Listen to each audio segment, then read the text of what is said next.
Good morning, everybody. Happy Wednesday, July 28th. Hope you guys are all having a wonderful morning. Welcome to the DTR pre-market scan, right? So let's get after it today, right? So story of the day today is going to be tech earnings, right? So we had a lot of stuff report yesterday after hours, and we're kind of getting some mixed reactions to that. SPY not really moving much here so far, right? QQQ giving us a little bit of a gap up, but still not really much there. I think for the short term, right, buy still remains to the upside here for me to the SPY. So looking for that break up and over that 441 area, right, for a move towards that 442 plus. All right, pretty nice hammer yesterday on the daily, so really good recovery on that initial morning sell, right? Filled that kind of three green soldiers gap up, and now kind of starting to go. So if these strong earnings, right, start acting as a catalyst, and some of those names that sold off on strong earnings, right, start to rip a little bit this morning, then SPY should start to move pretty quickly as well. Maybe this won't be the top setup today. There might be some better plays because there still is quite a lot of names that are still waiting for their earnings to come out. So like that could make the action a little bit muted here on the SPY again, right? Same thing for QQQ. So you might do better playing those breakouts on those pattern plays versus looking to trade, kind of that first move that you see here on the SPY, right? QQQ looks very similar, still looking for that bull flag breakout continuation, right? For me, this pattern is still looks in play. If we get closed back inside this channel, then maybe things can get a little bit different. But I'm still looking for that breakout up and over that 369 area. You can get that move up and over, then you start moving towards that 370, 371, 372, and then maybe like that 375. Same thing as with that SPY, right? You still have a lot of those big tech names to report. The names like, the Facebooks and stuff like that. So, that can add a little bit of indecision into what this index wants to do today. And maybe you'll be better off just playing some of those names that have already reported, like the Microsofts, the Apples of the world. Right? So Apple reported earnings and crushed it, right? They beat on revenue, right? They beat on earnings per share. So, it's kind of crazy how they run it down, regardless, even though it had a good number, right? So they ran it down all day yesterday, and then, still sells off post earnings. So let's see if that holds, right? It's about $1 gap down here this morning. It's not monstrous. Apple can recover that pretty easily. For full disclosure, I am in Apple calls, so obviously my bias is to the upside here. I am playing next week Apple 150 calls, a lotto, basically just a lotto play. So I'm hopeful we get some kind of continuation, right, or get that kind of reversal here this morning. If you don't, okay, maybe you can look for a Bollinger Band breakdown here on the 30-min time frame, right? That certainly looks like it could be setting up here, right? If we just ignore these drawings for a second. So something like that could definitely be in play, but, we'll have to see how this thing comes together, right? There are some levels to the downside. If you can get under this 145, right? You want to break that 145. So you can get under that 144.60. Right, then 143 can come pretty quickly, and then 141. Again, bias I still think to the upside here, long term on Apple. But if I get that nice Bollinger Band breakdown on strong selling volume this morning, I'll be happy to take it. At the moment, right, it seems like this is just a theory, but when we're getting all the strong news, right, which historically would be that kind of catalyst for that further move up.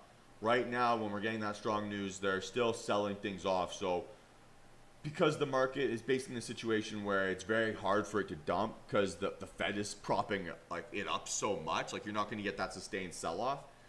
If they weaken big names, right, or they weaken names into earnings, when they hurt them before the earnings come out or on earnings, if you get it's just going to need a lot of legs for it to break out up and over, right, their all-time highs.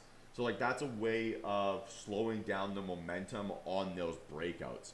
So if they crush companies on positive news catalysts, right? Even if you get that breakout up and over, it's already had to use so much of its energy to break out that it maybe won't have those like further legs. So it's a way of not letting this market maybe like short squeeze a little bit when the conditions created by the Fed are maybe more conducive towards that than sort of this choppy behavior, right? Like the run up we had from March to say December, right? March of last year, December of last year, right? Compared to the run up we've had from say January to now, we're not getting paid for those breakouts because they seem to be running out of steam, and it feels like they are right pushing that price down, and I don't want to say manipulating, but really encouraging selling, right, on positive news catalysts to really take the steam out of those breakouts, right, to keep markets within kind of striking distance. So let's see, right? Let's see if that theory can hold out. We'll study that for the next couple days. But that for me is sort of how it looks at the moment, right? Let's get back to it here. So Tesla, right, still within this longer term wedge.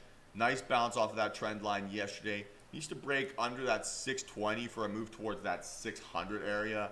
I still kind of prefer bullish plays, right? Short term, if we can get above that 670, we've got room towards that 680.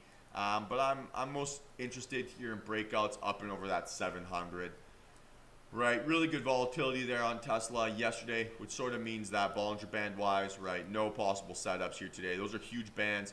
You're not going to open inside, not going to open outside, and certainly not getting like any inside bar triggers, anything along those lines.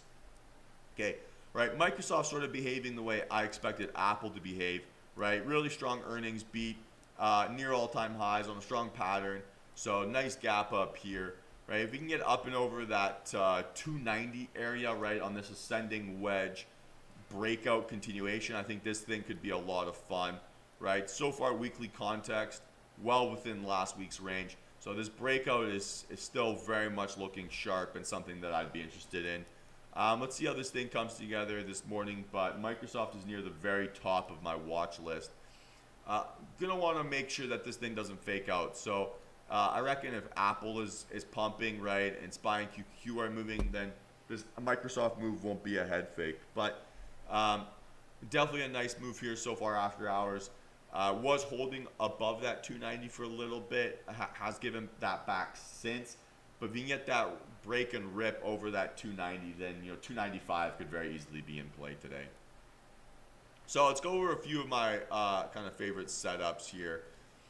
Right, this MS one I really like, right? Post earnings play, nice consolidation after this wedge breakout, and now you're at all-time highs. So we can get this rip over this 97.20. This thing can go really, really fast. Definitely interested in this for a move towards that 100 area. Right, Starbucks, interesting setup as well on a possible gap fill after really strong earnings.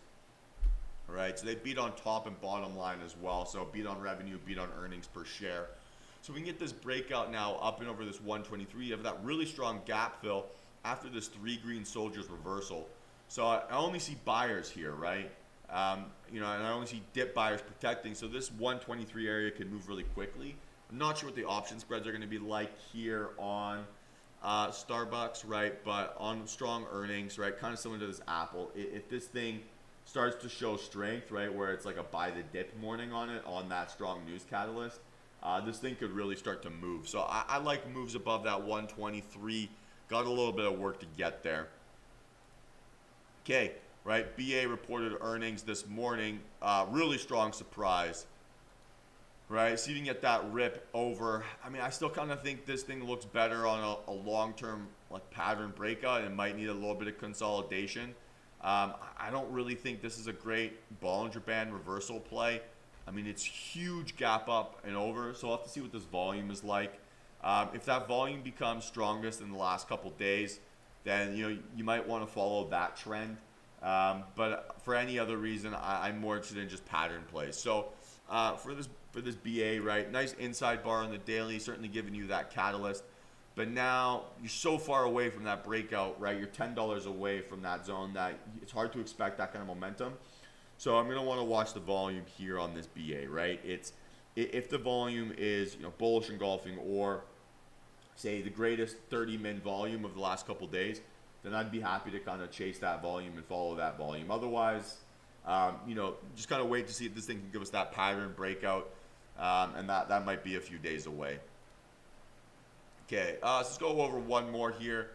This is an AMD one. We've been talking about this for a while, right? If you can get that breakout now up and over this 95 after earnings, right? Has that earnings catalyst to go. Nice surprise, right? This thing could rip towards that 98, then 99, and then $100 range pretty easily. Definitely one of my favorite setups of the day, right? Bull flag rip, nice breakout over the trend line, good period of consolidation going into earnings. Now you have that positive earnings catalyst. So if you get that breakout over that 95.50, definitely something I like. Here, going to need the option spreads to be behaving. So something with volume kind of in that 1K range, or if it happens right away at the opening rip, something with open option interest of 1K or more. That would definitely look really, really tempting. So I think that would be a really nice play. This NVIDIA, right, similar concept on that bull flag. Could be an interesting rip over that 200 area. Right, this is a post-stock split, right? So we're gonna use that psych number, right? You could round down to this like 197.30, whatever, 199.70, 199.30 area. But I think that's kind of just, you're splitting hairs there. So you have this stock split, right? That's a 4-to-1. Just round up to the round number. Play this psych level breakout. This bull flag, if you get that rip over this 200, then you could really start to move. So I think that looks really strong as well. But we'll keep an eye on this, right? If you guys want to see kind of all these setups and how I plan to trade them, there's like 25 top setups I have today, right? Go to my website, www.dtrtrading.com /the blueprint. The link is in the description of this video. Right, and you can download that, set your alerts, right, and take advantage of all this free information. I hope you guys can take a look at it. Also, today I will be live streaming my entire trading day. So if you want to come see what it's like to trade with an experienced former hedge fund trader, right, it would be awesome if you guys wanted to join. I'll be trading all day long, so it'd be great to see you guys there. Link will be live pretty soon after this video, but I won't be streaming, or I won't really be looking until about 9 a.m. So hope to see you guys there. Otherwise, have a really good day. Happy hunting and best of luck out there.